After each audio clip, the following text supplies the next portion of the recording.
Staring into the light.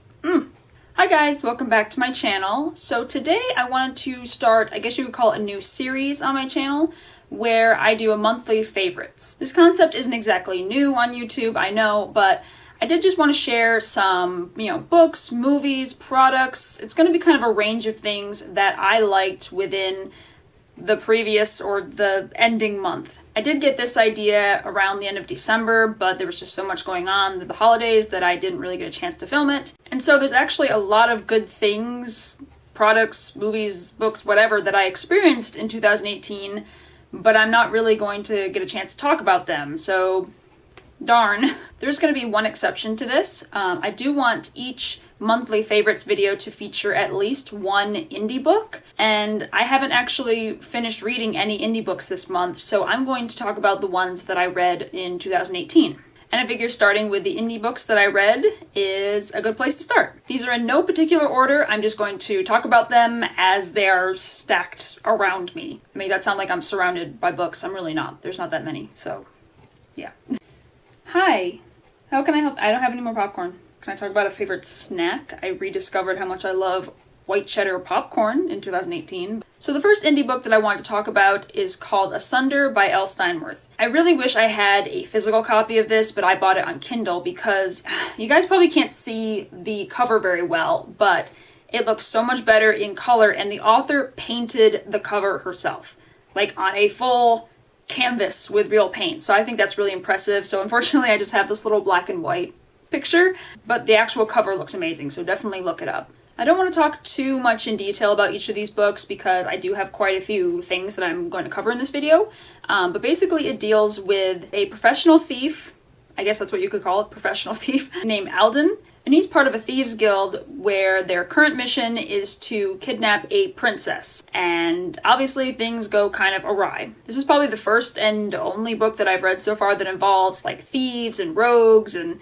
stuff like that, and there is definitely a bit of romance in it, but it's not like overwhelming and distracting. I actually really enjoyed the romance, and I enjoyed the characters. There's lots of interesting, unique characters within the story, and the plot was really interesting. So yeah, you should read it.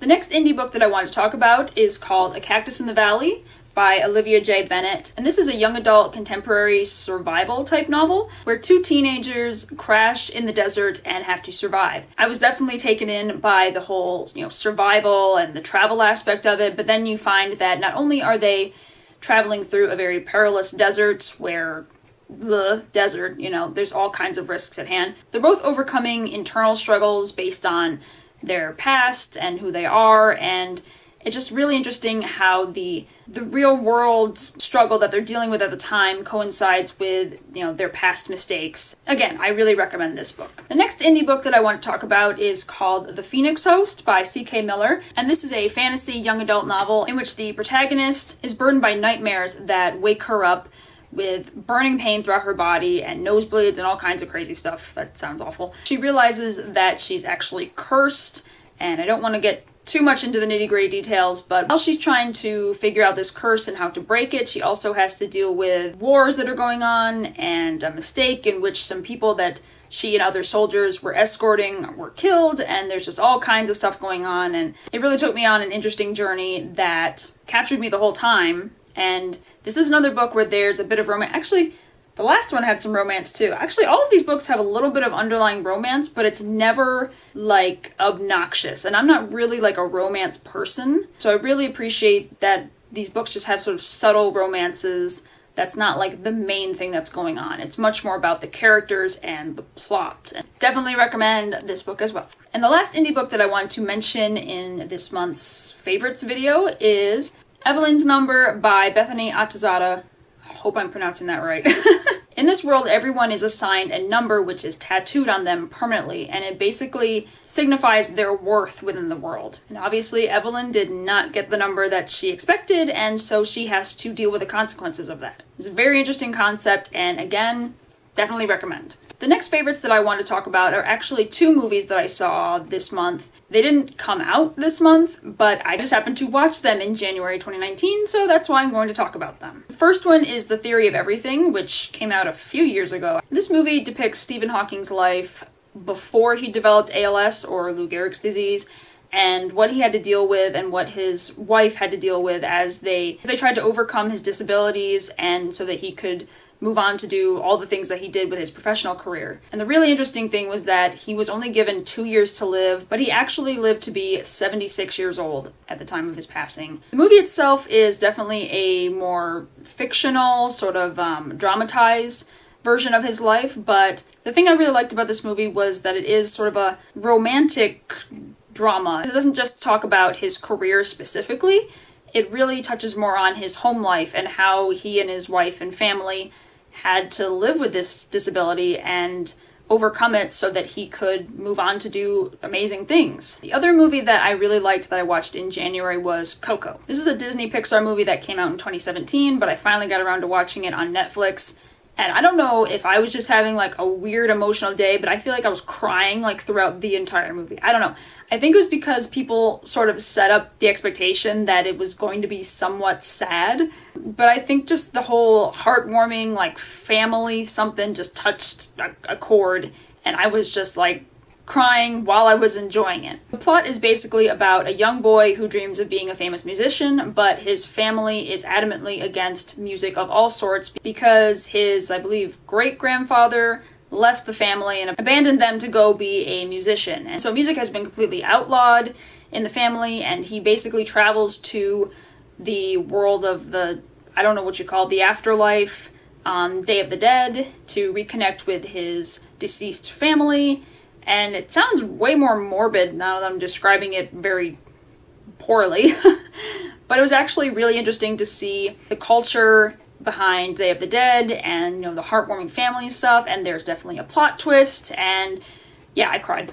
I'll admit it, I cried. Yeah. But yes, I very much enjoyed watching it. So I would definitely recommend it for you guys if you're a fan of animated Disney films, which, why are you not?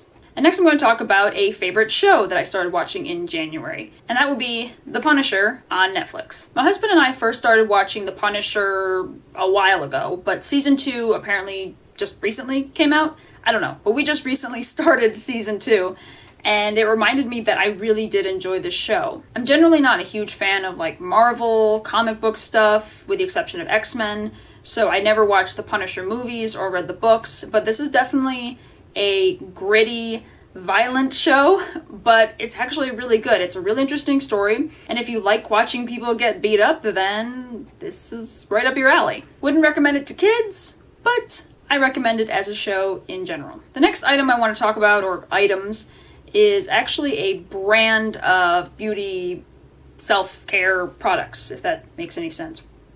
Wow. This is a brand that I'm sure gets plenty of press on YouTube, and I'm not saying that this is like a haul or anything. I'm only going to talk about a few products right now.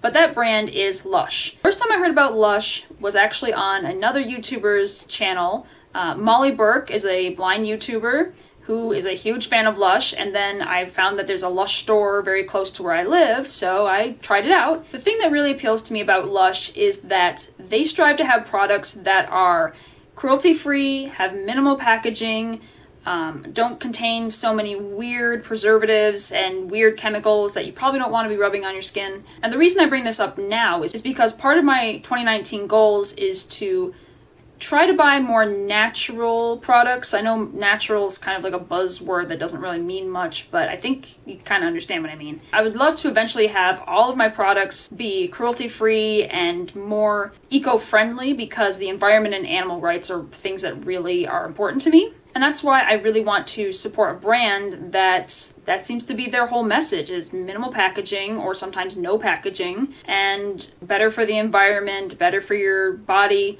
and so on and so forth. The downside to products like these, anything that's like good for you, cruelty-free, organic, is always so much more expensive, but when I picked up these products, they were having a buy one get one free sale on all of their Christmas line of items, and I also happened to have some Christmas spending money, so I said, why not? So I'm just going to show you a couple of examples. Again, these are Christmas items, so they're not available year-round, but they do have similar products that are available year-round within the same idea or genre spectrum. Words are hard. So for instance, this, I honestly don't know what it's called. They all have cute little names that I can't remember, but this is actually a like a lotion bar. So you actually just rub it on your skin and it warms up and starts to melt. And then you can just rub it into your skin like that. They have a lot of products like this, and one of the things that's really cool about these is they don't have any like plastic packaging, they don't come in anything. They just come out as an open bar. And of course you can buy little metal tins or just put them in whatever that you happen to have laying around. But these don't have any waste. And once they're done, they just dissolve. And I guess I should also throw out that I'm not sponsored by Lush in any way. That should be obvious.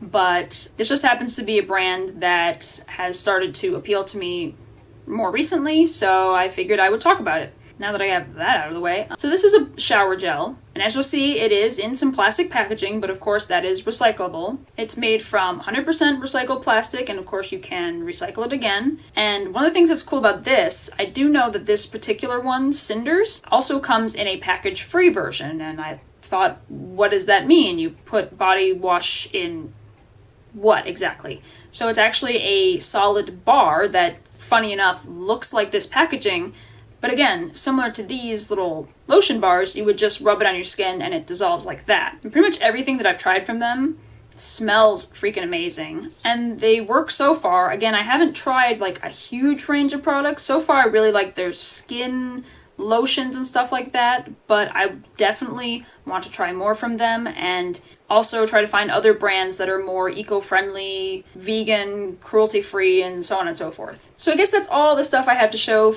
this month. I didn't really come super prepared because I hadn't really kept track of the stuff that I got in January or watched or listened to or read or whatever. Maybe next month will be a little bit better planned out. So these are just some things that came to mind when I was thinking of doing this video and that I definitely want to include in a video at some point. I'm definitely going to leave links in the description to all the indie books that I featured so that you guys can pick them up.